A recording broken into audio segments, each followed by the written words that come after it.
Hello Pisces, I'm Ellie with psychicfuture.com and this is your horoscope from the 10th to the 16th of September.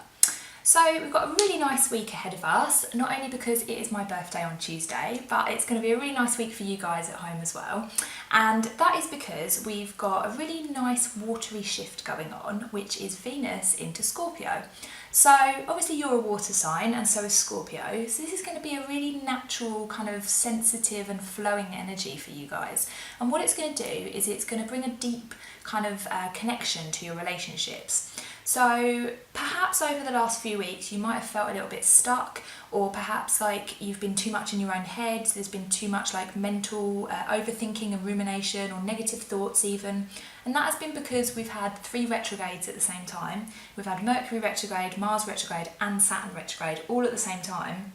So everybody has been in the same boat with this. We've all been a little bit kind of chaotic in the head and a little bit stuck, feeling like we can't move forwards. So now that those are well and truly over, and we've also got this lovely Virgo season going on, which at the end of last week we had new moon in Virgo as well. This new energy is kind of focusing us now on the external world. So we're able to start moving forwards a little bit now, and it's all going to start flowing a little bit easier.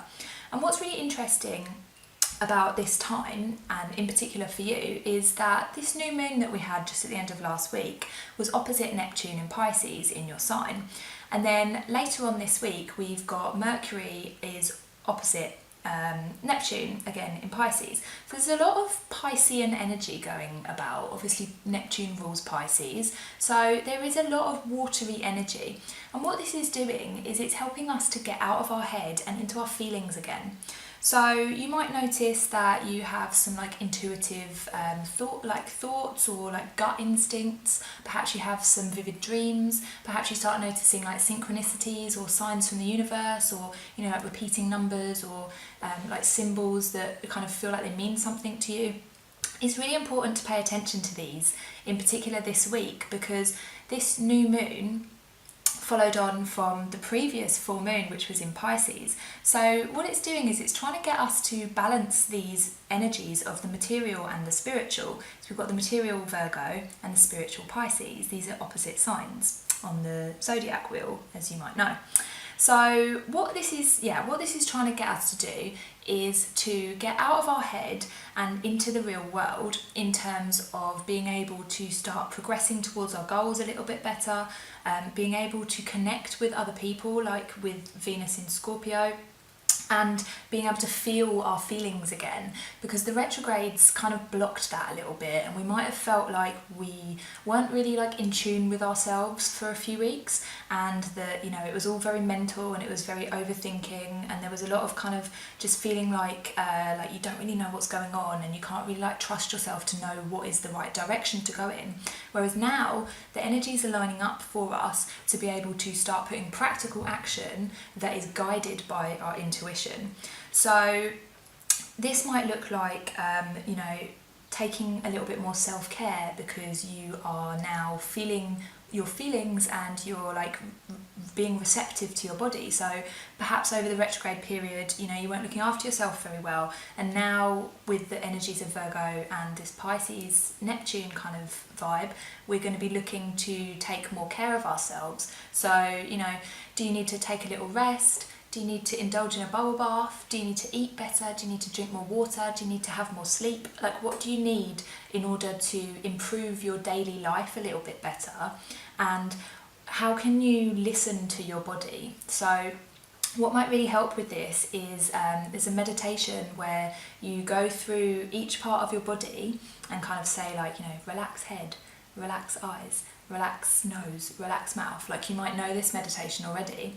And when you do this, if you take 20 minutes or something to do that, you can notice where you've got like any tensions, like maybe you have some tensions in your shoulders because you've been working really hard at the office, or maybe you hold your stress there, or like whatever it is. If you just try and pay attention intuitively to your body, this is going to be really nicely balancing these two energies.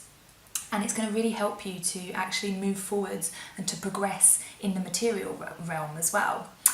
And on top of this, and it ties in quite nicely, we've got Mars moving into Aquarius. Now this is going to give us a bit of a boost of energy so that we can connect with other people. And this again is going to help us to get out of that stagnant mental energy that we've had with the retrogrades. It's going to help us to like get back in the real world, get back in the saddle and be like, okay, I've hung out with so and so, or I've chatted with, this person, or I've gone to my weekly group, or whatever it is that you do that connects you with other people is going to bring you out of your head and into the game once again. And it's going to really help to kind of like give you this like ability to start like playing in the real world again, because the last few weeks, like all of us have been very much stuck in our heads, and now the energies of the planets are encouraging us to kind of like take a step forwards. We're no longer blocked anymore, and actually like everything is within our power to manifest again. So if there is somebody that you want to reach out to, make sure you do, or if you receive some invitation to go somewhere or to do something with somebody, make sure you say yes. Make sure that you're listening to your body and you're really taking self-care. And you're also trying to look at your daily life, what can improve, how can you step forwards, because this time is all about you and your material presence in the world. Like it's all about reality and what you can do to improve that.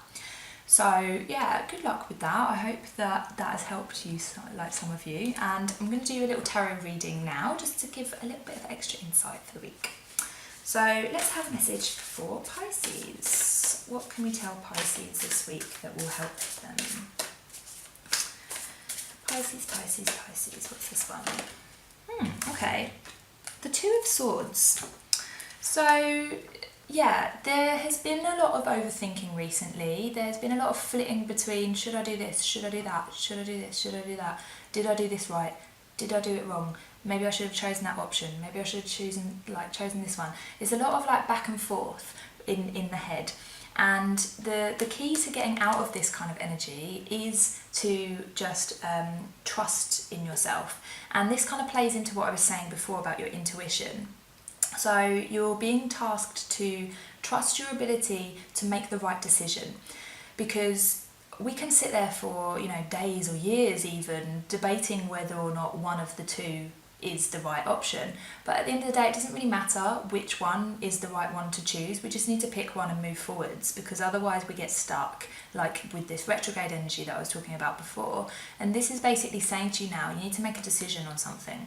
So if you have been toying with two options, this is saying to you, just pick one. Doesn't matter if it's the right one, and move forwards. Because at the end of the day, a lot of the time when we're thinking about this stuff and we're flitting between two options, in our gut we do actually know what the right option is, and we do really know which one to pick, because it's just that our overthinking is kind of clouding our judgment.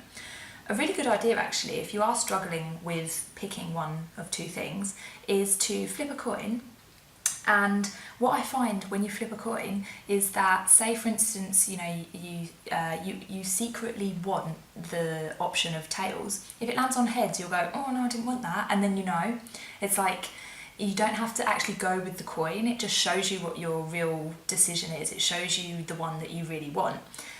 So that's a really good way, if you're stuck with choosing, for your gut to be like, no, that's not actually what I wanted, or yeah, great, okay, that's what I wanted, and then So yeah, get out of your head, just pick one, just move forwards, trust your gut, trust that you know the answers, and just keep moving down one path, any path. It's just action at the moment now. So good luck with that, Pisces. It sounds very intriguing. Let me know if it resonated with anybody, I'd love to know. And yeah, if you like this video, like, share and subscribe. I'd be very grateful. See you next week.